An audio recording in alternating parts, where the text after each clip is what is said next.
Good morning. It is Tuesday, and of course, that means Tea-ology. I hope that you are well, that your week is off on a good pace, and that you know the love of God who gave his Son for us. The tea today, we are finishing the Whittard of Chelsea Tea Discovery Collection. Oh, what a journey it has been. And we've come around to end with number one, English breakfast tea, one of the basic varieties of tea, classic. Versatile and invigorating, with a robust malty richness, superb served with a splash of milk. I don't have any milk to splash on me, so I'm gonna have to take their word for that part. Um, it's quite good, very good. I think they make a very good English breakfast tea. We may have to embark down a journey comparing them to some other ones and searching for the ultimate English breakfast tea. And I mean, in the end, I have to say the Tea Discovery collection, there were several good ones, but none of them outstanding except for the Earl Grey. The Whittard is the reigning champion of the contest of the Earl Greys, and that is a tremendous honor, but the other ones were not standing out yet, but that's okay. When you've got the best Earl Grey, what more do you need? And they have a good English breakfast tea. Mhm. But more importantly, the theology, our investigation into the doctrine of creation, and from the broader doctrine of creation and how creation shows God's nature and is made in his wisdom and power and love, we've centered in on the creation of mankind. And so anthropology, not the sociological study of man anthropology, but anthropology in terms of the theological study of man, the doctrine of mankind, is here within our cosmology, our broader doctrine of creation, but in a special, distinctive place as the sort of capstone of creation. And we've been zeroing in on what Genesis chapter 1 has to say about man, made in the image and likeness of God. And what that means, remember, there's at least three views, and I think they all kind of tie in together. But at the center of them, the root is this ontological difference that we are different by nature from the animals. We are rational. We have souls, spiritual, eternal a reality. Eternal, not that God couldn't destroy us, but by the grace of God, by the way He has constituted us, He has made humans to endure beyond the death of the body, um, and given a leadership over creation that mirrors God's, and having a relational capacity that mirrors God's. And so when you come to this making of man in the image of God, now this is very interesting. How it is put, and we want to pay attention to this in Genesis chapter 1, verse 27. So God created man in his own image. In the image of God, he created him. Male and female, he created them. And so you notice how the distinction of mankind as male and female is connected with being made in the image of God in the text. Those are right there. Now, the dominion over creation, ruling over the fish, the sea, and the birds of the air, is also connected.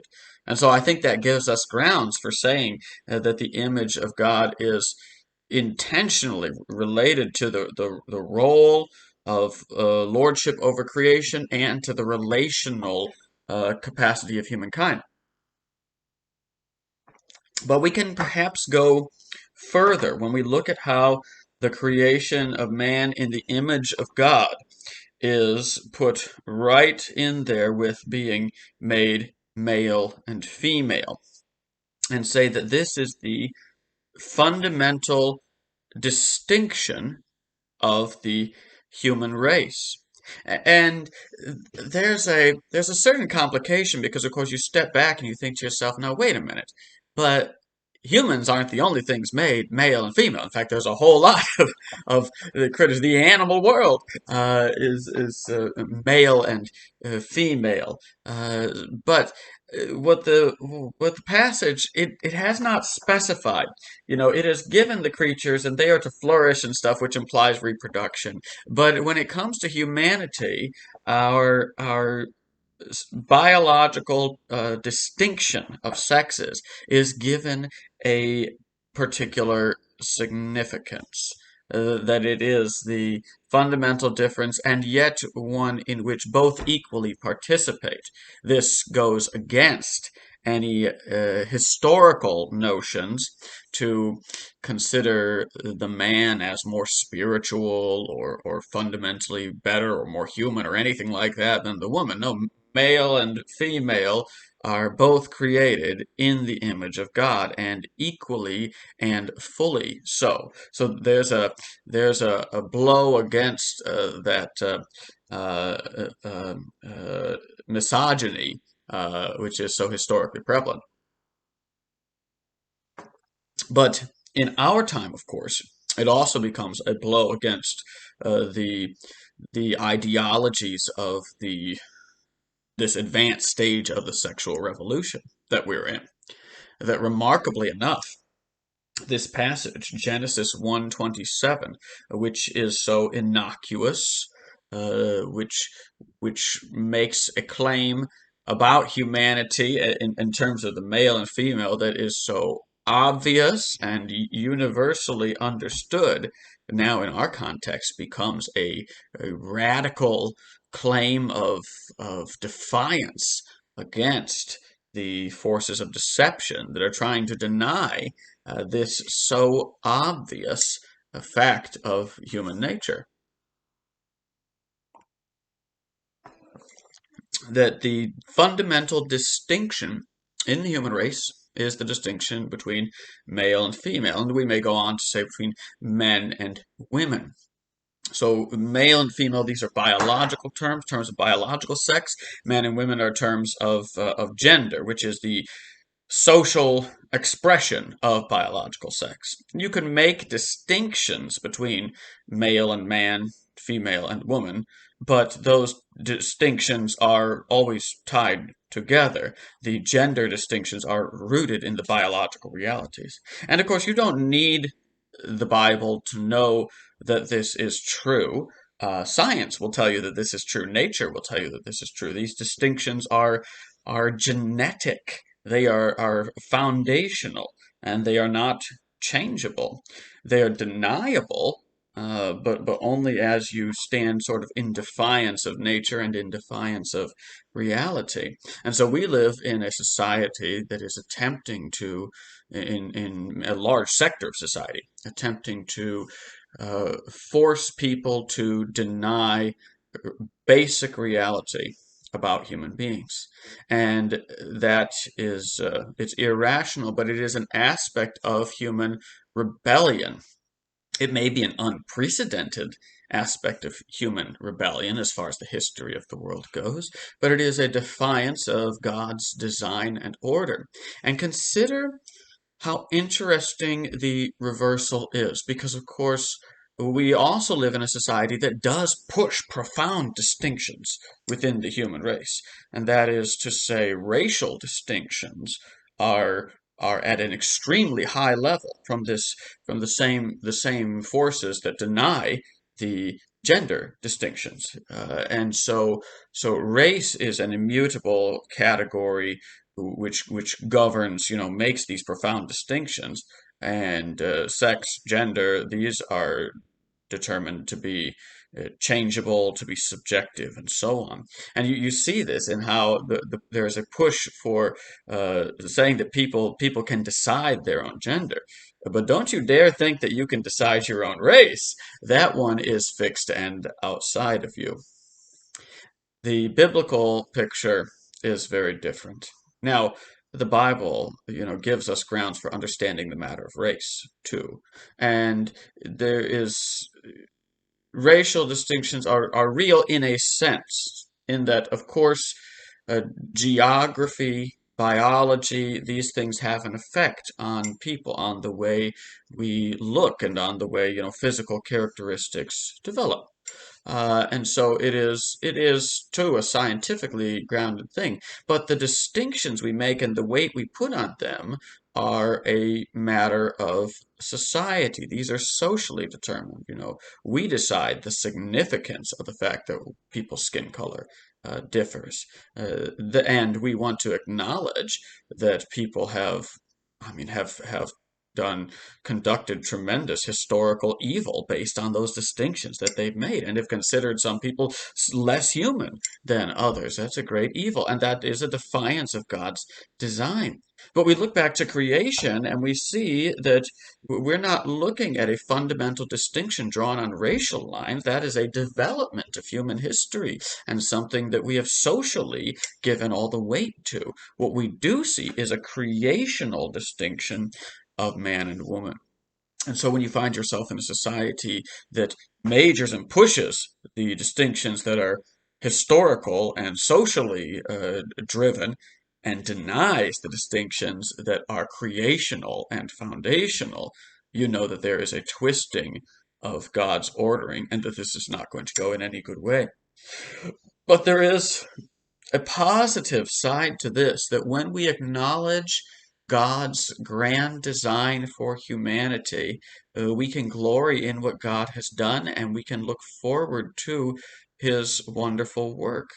It is not just the sickening deception of those who deny the truth about man and woman, but that when in doing so, they cut themselves off from the wonderful blessing of acknowledging God's work and living into it, of seeing that it is glorious to be man, to be woman, that this is a wonderful thing. This is how God has made us. That we are not some disembodied spirits. We are embodied. We are spirits and bodies in this wonderful holistic unity that death does sunder, but that naturally is united and involves this distinction of male and female. And in this distinction, and in living as man and woman together, we enjoy what it is to be human in God's world. No one lives as a generic human, so to speak, and so we shouldn't pretend that there is such a thing.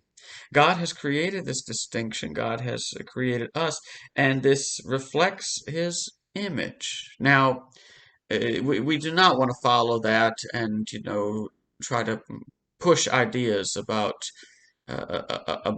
human uh, biological sex and gender and stuff on God. We take God as he reveals himself, but when we see that God is triune, we see a base level unity and distinction in the nature of God, God three in one. And then when we look at how He has created us, male and female, He has created us both equally, fully human, but distinct in being man and woman. Do we perhaps see on some level an echo of the unity and distinction of the triune God in the distinction created within humanity? It's a possibility.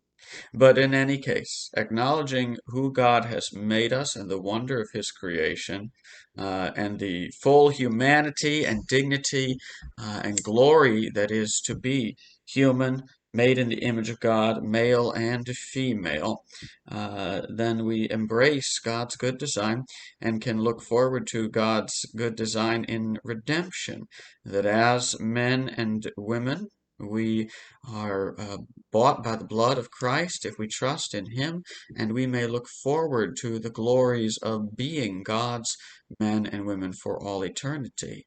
Uh, the the the wonder of redemption calls us to look at who God has made us to be and who God calls us to be in Jesus Christ. So may God bless you and draw you ever nearer to Himself in the wonderful knowledge of the truth, and make you more like Jesus Christ, our Savior and Lord. Lord be with you.